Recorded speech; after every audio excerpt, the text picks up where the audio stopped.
Okay,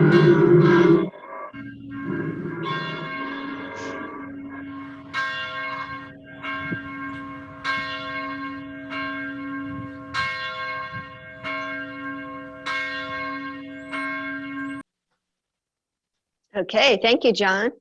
I'm just going to give a brief introduction here. I had some fun this past week, looking through all my photos from my sabbatical time, and I put together this slideshow for everyone so everybody can hear a little bit about what I did. I certainly couldn't fit everything in there, but I hope you enjoy it.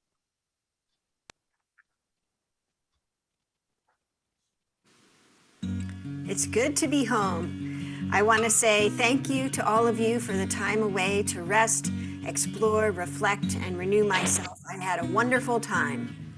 I've put together this slideshow meditation so that you can get a feeling for what my sabbatical journey was like. I spent a lot of time outside and drove a little over 4,000 miles up and down the East Coast with a couple of additional trips to see family and friends as well.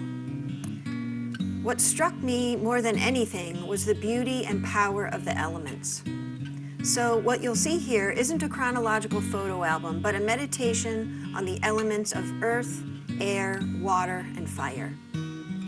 Everywhere I went, I had to pay attention to what was happening around me, to the elements and how they dictated some of my plans and how they helped me reflect on the cycle of living. I saw beautiful things and painful, destructive things. But that's all part of the cycle, beauty and brokenness.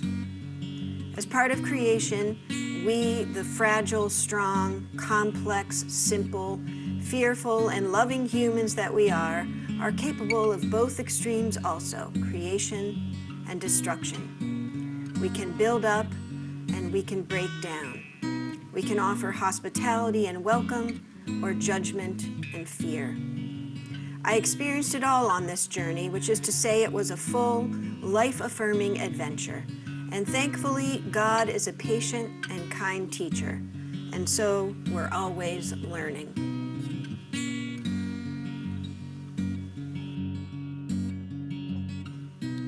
I began my journey in a blizzard, and at the furthest point, I sat on a warm beach watching a beautiful sunset, and there was so much in between.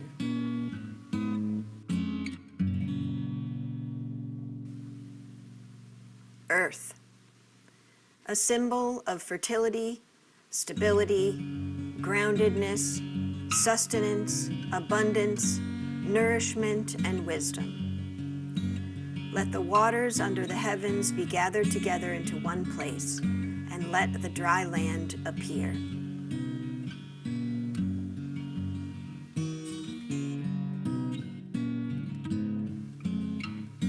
I saw a lot of poverty driving the back roads and rural highways of this country.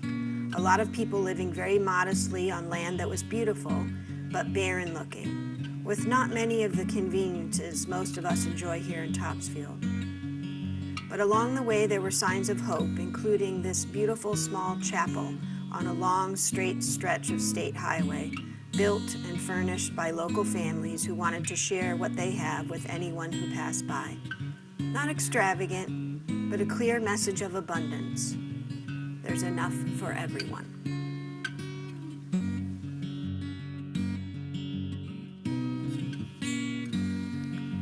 Despite a fairly significant fall while skiing in early January, I was able to heal enough to take several good hikes along the way.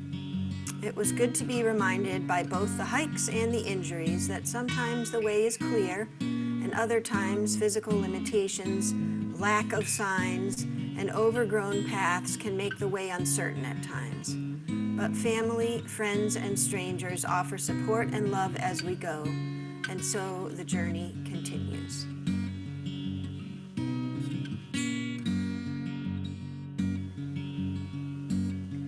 There was fresh food of all kinds, meals shared with friends and family, increasing flowers the further south I drove, and so many beautiful trees.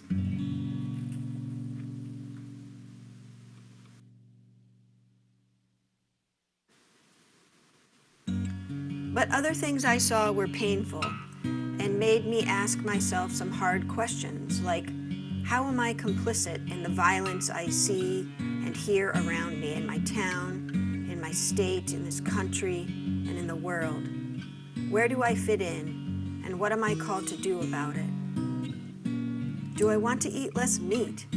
How can I lessen my impact on the planet and find ways to move away from a food system that is so destructive to our environment?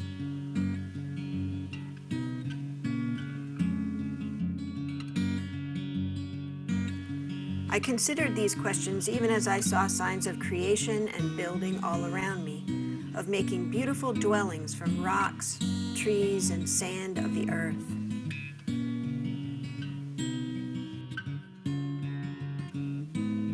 I witnessed some of the sustaining practices that others have learned.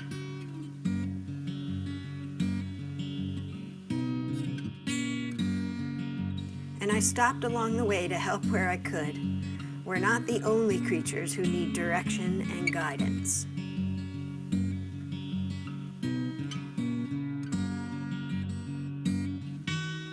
I read, learned, toured, experienced, listened, felt, smelled, tasted, and touched many things. I visited people, spoke with locals where I could, and traveled to places I've never been before.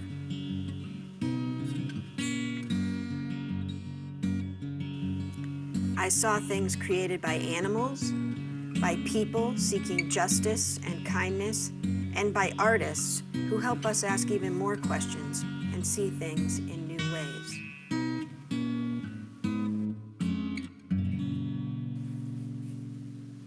I saw a cyclorama in a giant round room depicting the Battle of Atlanta, which has been repainted more than once over the years to change the way viewers understand the story it tells, changing red coats to blue and then back again. One of the signs near the giant painting read, "Americans are still divided over the causes and outcome of the Civil War.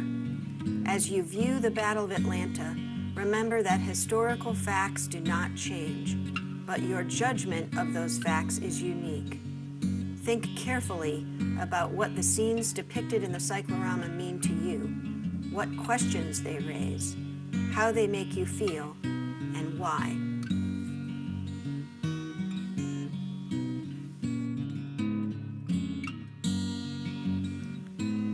I stood beneath the bricks of a building where people were imprisoned, bought, and sold. Mothers, fathers, grandparents, and children who touched these bricks on dark nights full of terror, uncertain of what the coming daylight held. The bricks felt cold and hard. A sign outside the building read, "Slave Auctions." Charleston was one of the largest slave trading cities in the U.S. In the 1800s, the area around the old Exchange building was one of the most common sites of downtown slave auctions. Along with real estate and other personal property, thousands of enslaved people were sold here as early as the 1770s. Most auctions occurred just north of the Exchange, though some also took place inside. Merchants also sold slaves at nearby stores on Broad, Chalmers, State, and East Bay streets.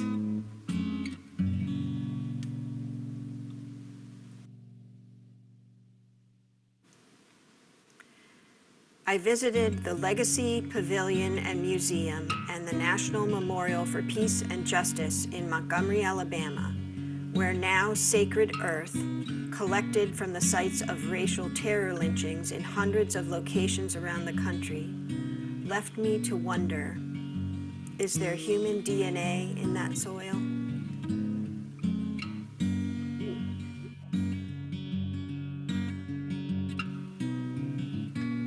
How many tears fell on it? What cries or words floated above that earth, and for how long, until there was only silence?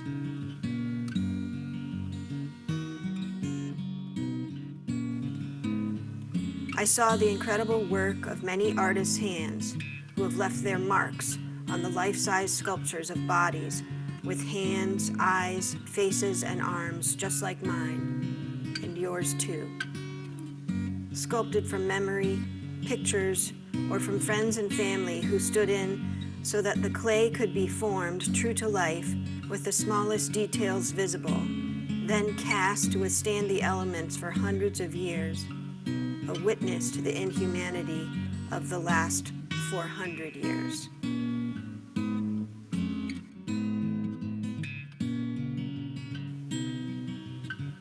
We are all of us made from dust, from the clay of the earth, prepared, molded, shaped, and tested in fire.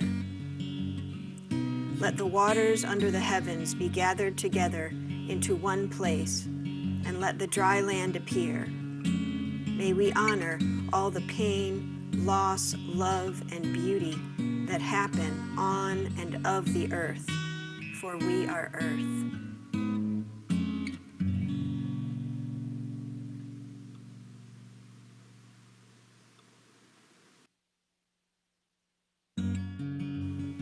Air, a symbol of the breath of life. We breathe it, we pollute it. It carries scents that comfort and soothe, others that warn and repel. It has a cleansing power, but is also capable of terrible destruction. Then God formed man of dust from the ground and breathed into his nostrils the breath of life.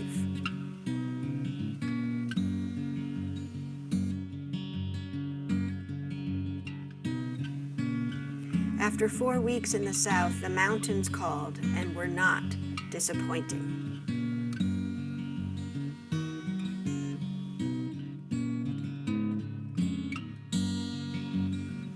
Everywhere there were signs of spring. The birds arrived and made their nests.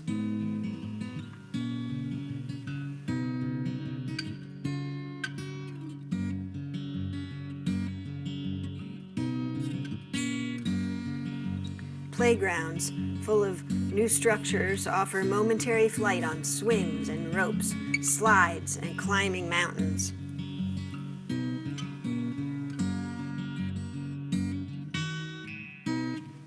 White sandy beaches and clear blue skies smelled like summer.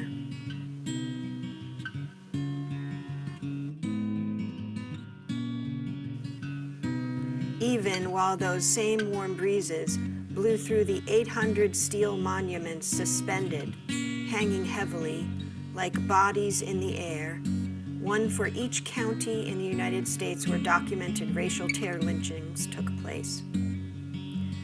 The memorial is a sacred space for truth-telling and reflection about racial terror in America and its legacy.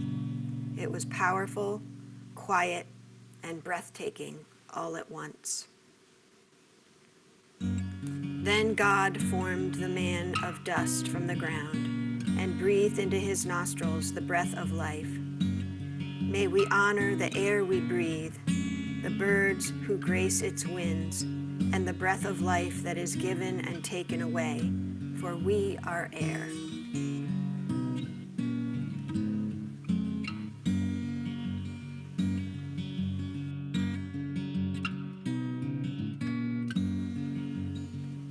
Water, a symbol of healing, purification, baptism, and cleansing. Water is both life-giving and destructive.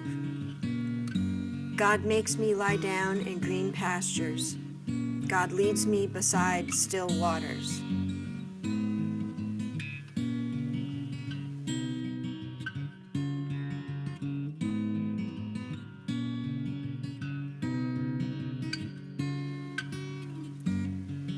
The Wassissa River was alive with fish, alligators, birds, turtles, snakes, and more.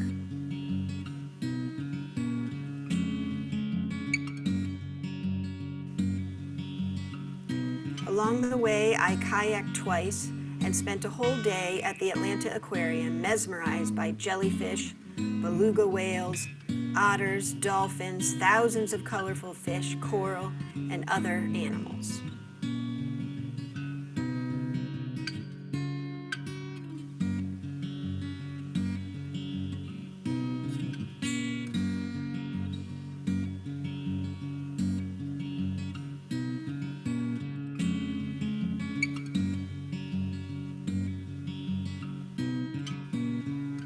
On the way back north, in Lexington, Virginia, a walk along the Maury River, I saw remnants of stone locks that spoke of another era in transportation, and yet just recently, one container ship blocking the Suez Canal for a week disrupted so much that we are clearly reminded of just how dependent we still are on simple paths through canals, across oceans, and along rivers in order to move and receive all the things we need and want.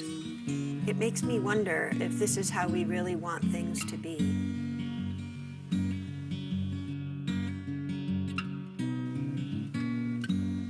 Water is life. About 75% of our earth is covered by it, but we still so often treat it like a giant trash can. What can I do to stop my part in this violence against the waters of the earth?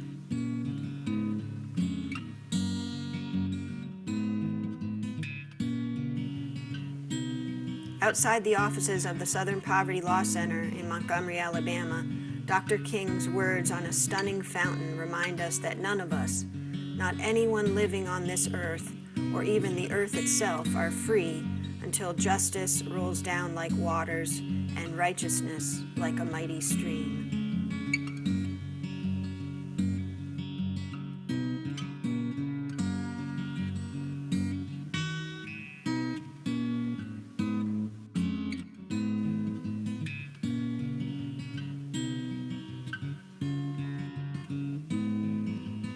God makes me lie down in green pastures.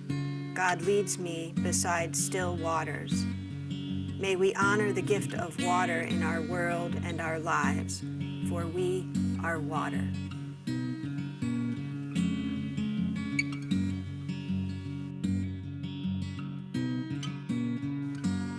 Fire, a symbol of transformation, passion, love, anger, and vision. Fire is the first element born when the universe was created. When you pass through the waters, I will be with you, and through the rivers, they shall not overwhelm you. When you walk through the fire, you shall not be burned, and the flame shall not consume you.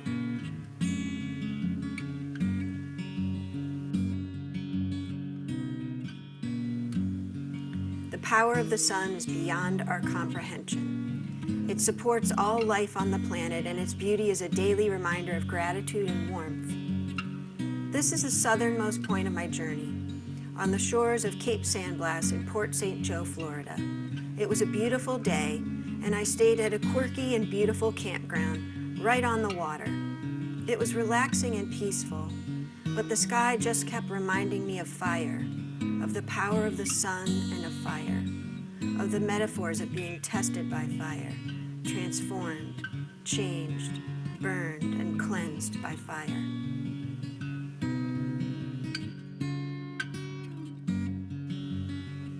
Because it happens every day, over and over. The anger, passion, and burning fire that fuels and inspires us, even as it destroys us.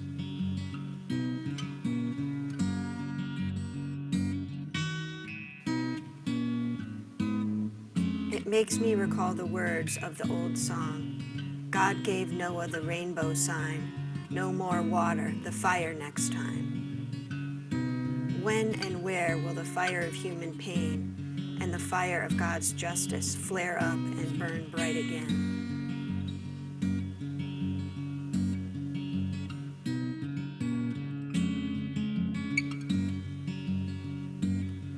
The best part about being away from my usual routine of work and home life was the lightness of mind I felt. What a great reminder not to worry about so much about the kinds of things that always seem to work themselves out anyway. Traveling in the middle of a pandemic was also illuminating, from the feeling that there was no pandemic in some locations, to the welcome from strangers in ways that felt somehow different than they might have before we all understood just how much everything and everyone is connected.